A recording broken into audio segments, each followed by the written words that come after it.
Hello and welcome to the 2026 LCS Address. Feels good to say that again.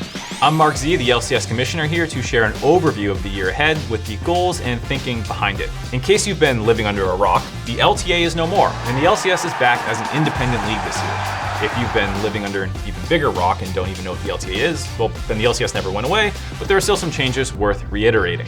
In 2026, the LCS will have 3 splits, starting off with the LCS Lock-In Tournament on January 24th.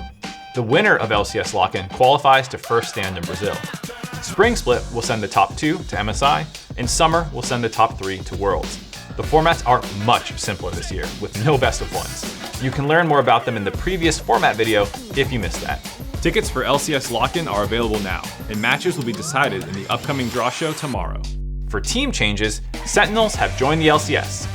If they behave anything like they do with their Valorant team, oh, then I cannot wait to find them for their antics. Also, congratulations to Disguised for defending their guest slot in the promotion tournament.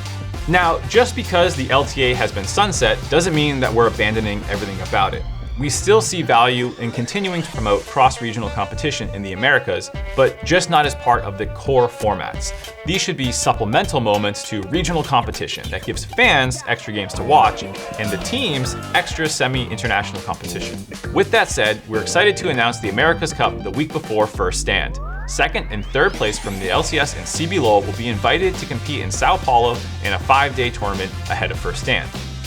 So, what's up for grabs? Bootcamps. Last year, we brought LTA South teams to Los Angeles to boot camp during MSI, which was a big success, and we'll be expanding this program for 2026. We will offer ride expense boot camps in Korea during MSI to the 3rd place team from LCS in spring, and the 2nd and 3rd place from CBLOL, and the winner of the America's Cup. If that team qualifies to MSI or the boot camp through their spring placements, the additional slot will be given to their league. In total, this means up to 4 LCS teams will be in Korea during MSI. This America's approach is important for developing the region's competitiveness and fandom, and we'll be closely monitoring the feedback from fans and teams. We also know that it's important to show up for our regional fans as well, and having only a single LCS event a year the last few years has just been too little. We're committed to having additional events outside Los Angeles beyond just the Summer Championship. While it's too early to share dates and locations, we are super excited about having the LCS on the road more often with different experiences in 2026.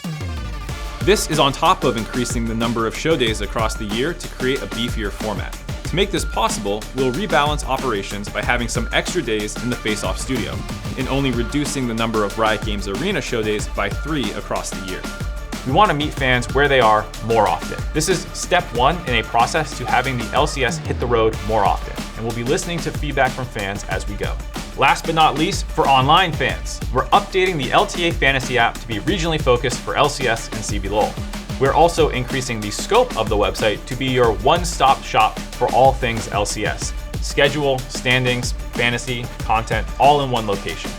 This is on top of overhauling some of the fantasy systems, such as including achievements and additional ways to earn points and engage throughout the week.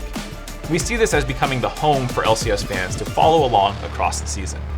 If there's one overarching takeaway for fans this year, it's that the LCS will be bringing you more than last year.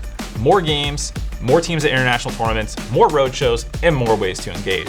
As always, we're eager to hear what else fans are looking for, so make sure to let us know. We can't wait for opening weekend of LCS Lock-In on January 24th, and we'll see you there.